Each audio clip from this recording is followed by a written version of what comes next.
আসসালামু আলাইকুম বন্ধুরা, সবাই কেমন আছো? আমি একটু চিকেন রান্না করব, তোমাদের সাথে রেসিপিটা শেয়ার করছি। এখানে আমি তেল গরম করে পেঁয়াজ রসুন কুচি ভাজতে দিয়েছি, আর সাথে এলাচ দারচিনি আর তেজপাতা দিয়েছি, আর দুটো তিনটে গোলমরিচও দিয়েছি। এখন পেঁয়াজটা ভাজা ভাজা হয়ে গেছে।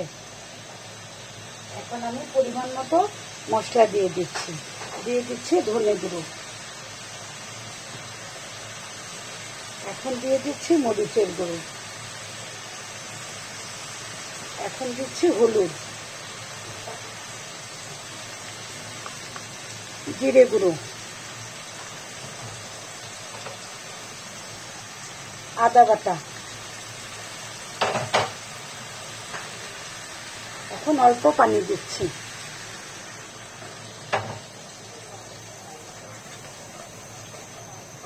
এখন ভালো করে মশলাটাকে কষিয়ে নিচ্ছি।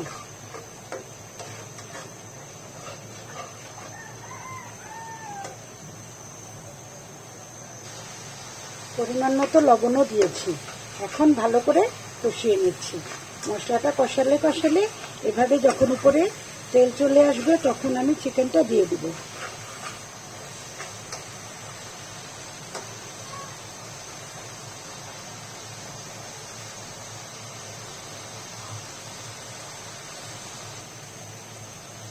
মশলাটা কষানো হয়ে গেছে, এখন আমি চিকেনটা দিয়ে দিচ্ছি। এখন ভালো করে মশলার সাথে কষিয়ে নেব।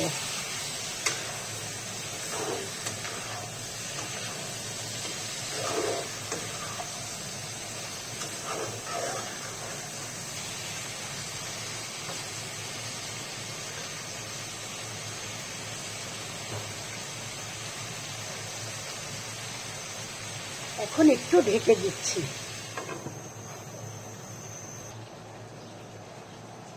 দেখি কি অবস্থা। এখন চিকেনটা থেকে বেশ অনেকটা পানি উঠে এসেছে। এইভাবেই কষানো হয়ে যাবে এই পানিতে অনেকটা। আমার বাচ্চারা আলু পছন্দ করে, তাই আমি আলু দিয়ে দিচ্ছি। আর দিয়ে দিচ্ছি একটা পাকা টমেটো।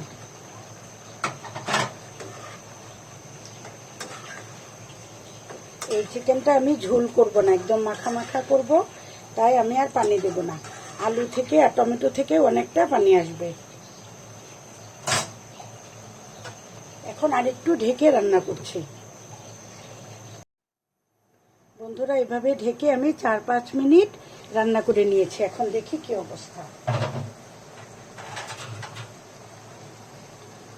আলু থেকেও পানি উঠে এসেছিল, টমেটো থেকেও, আর কষানোতে যে পানি দিয়েছিলাম তাতেই আমার চিকেনটা সুন্দর রান্না হয়ে গেছে। যে দেখতে পাচ্ছ, খুব সুন্দর কষানো হয়ে গেছে। এখন আমি লাস্ট পর্যায়ে আমার ভেজে রাখা এই স্পেশাল শাহি গরম মশলাটা দিয়ে দিচ্ছি। আজকে অল্প চিকেন রান্না করেছি, তাই আমি হাফ চামচের মতো দিয়ে দিচ্ছি। এই মশলার পুরো ভিডিও আমার মোবাইলে পেজে তোমরা পেয়ে যাবে, একটু স্ক্রল করলেই নিচের দিকে।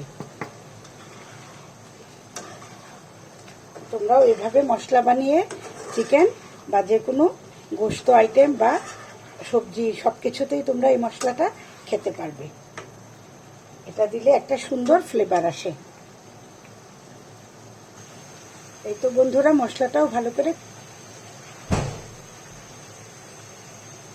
এই তো বন্ধুরা দেখো, কষানো হয়ে গেছে আমার চিকেন, একদম রেডি। এখন আমি চুলাটা বন্ধ করে দিচ্ছি। যারা যারা ভিডিওটা দেখেছো তাদের সবাইকে অনেক অনেক ধন্যবাদ।